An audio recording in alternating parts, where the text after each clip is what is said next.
situação dele, ele coloca de forma bem clara de quem ele está falando.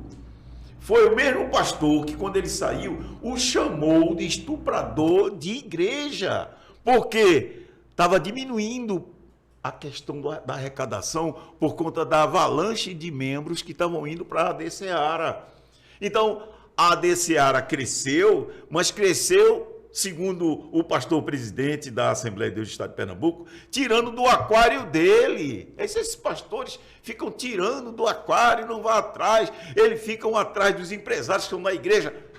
E, inclusive, usou um termo muito chulo para o vocabulário de um pastor. São estupradores, vigaristas, lobos devoradores. Lobos devoradores é o que... Ele agora deu troco. Deu troco, chamou de ladrão. Só que ele deu troco com conhecimento de causa e fatos irrefutáveis. É diferente de quem acusa por acusar.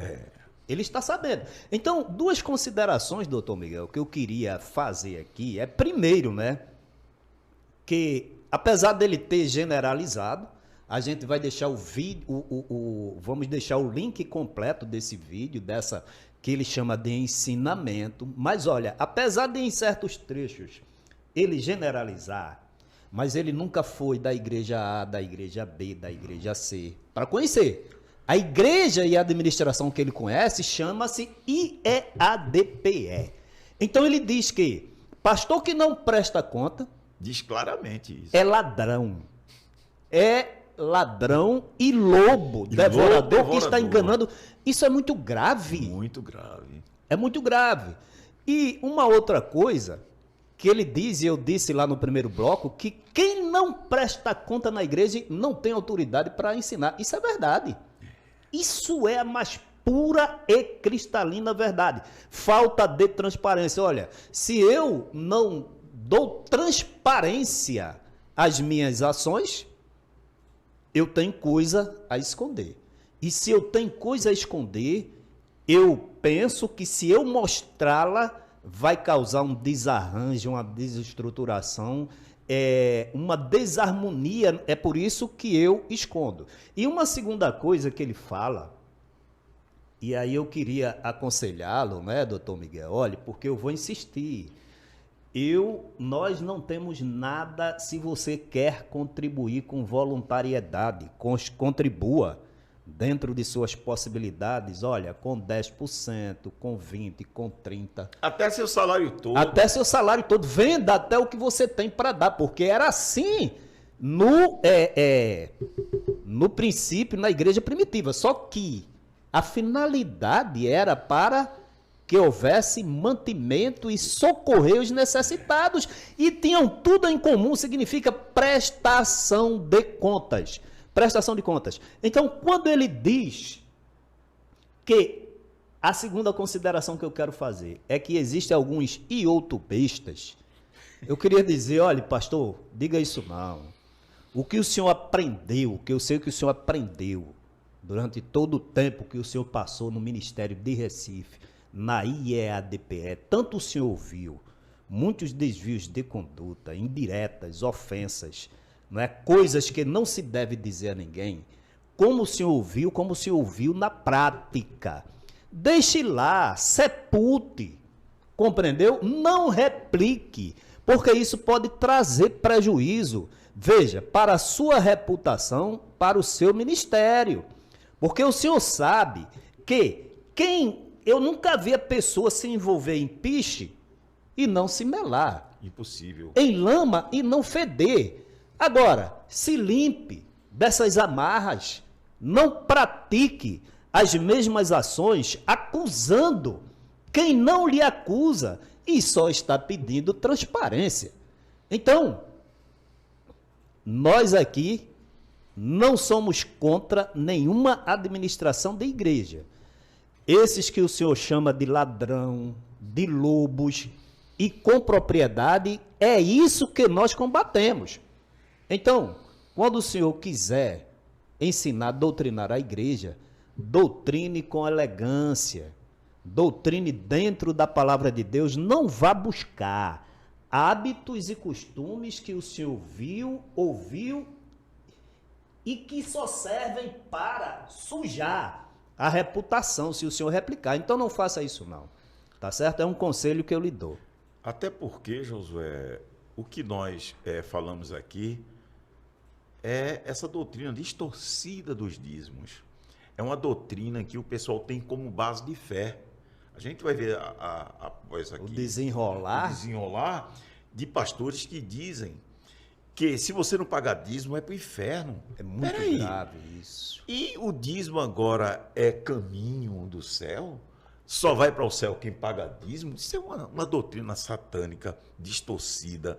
Exatamente aquela parte ardilosa do estelionatário para enganar. Então, esses pastores que utilizam dessa falsa doutrina são pessoas que podem sim ser denunciadas, porque enganam pessoas que ganham salário mínimo, são pessoas que vivem de auxílio do governo, são pessoas que são ambulantes, que trabalham de manhã para se alimentar à noite, são empregadas domésticas, são pessoas que não têm nenhuma renda, fica fazendo biscate, o que faz?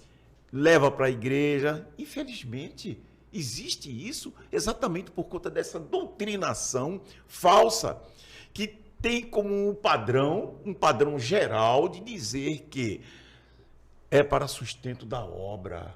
Aí esquece de que nessa obra que eles falam é a obra também de enriquecimento pessoal.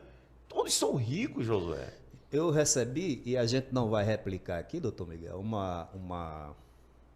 um videozinho onde mostra, eu vou dizer, no Belém do Pará, na Igreja Assembleia de Deus, que isso aí tá geral. A esposa do pastor chegando de limusine. Limusine. E engraçado que nesse mesmo vídeo, o locutor, a pessoa que está fazendo, se escandalizam com o salário de 40 mil, de 30 mil. Imagina, Josué, se fosse aqui hoje o pastor presidente, com a renda que ele tem, com todas as regalias, é salário que ia espantar lá o pessoal do Pará. É mais de 200 mil reais. E outra, e o pior é que está há 25 anos.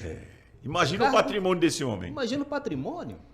Sem saber o que é pagar uma conta telefônica. Tudo é igreja. Sem saber o que é pagar um plano de saúde. Isso é obra do Senhor? Sem saber o que é preparar um filho, doutor Miguel. Investir no conhecimento, no crescimento cultural para prestar concurso em condições de igualdade e se estabelecer como profissional no mercado. Não sabe o que é isso, não. Por quê? A educação dos filhos é custeada por aqueles que estão com seus filhos em colégios estaduais, com as condições mínimas de educação, sofrendo muitas vezes as violências. É aquilo, né? Tem a questão das dinastias. Aí esses que não dão a educação, né?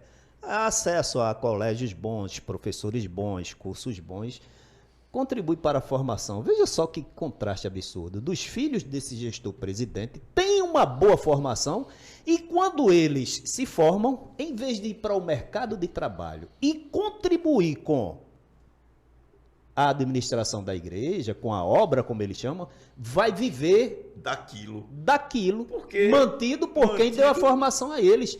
Meu irmão, que absurdo. Isso está na cabeça de quem? Isso é justiça, é? Por isso que eu continuo dizendo, quem quiser se incomodar, se incomode. Eu não estou atrelado a nenhuma igreja. Amo todas as igrejas, amo todas. Não sou religioso, não sou religioso. Estou apenas denunciando esses falsários. Quem vestir a carapuça... Não é religioso, claro, como eu também não sou, mas somos cristãos regidos pela palavra de Deus e pela doutrina apostólica. Exatamente. Não é verdade, doutor Miguel? A coisa, doutor Miguel, é assim tão esdrúxula, tão absurda, né? Mas o senhor vai dar sequência aí, né, doutor Miguel?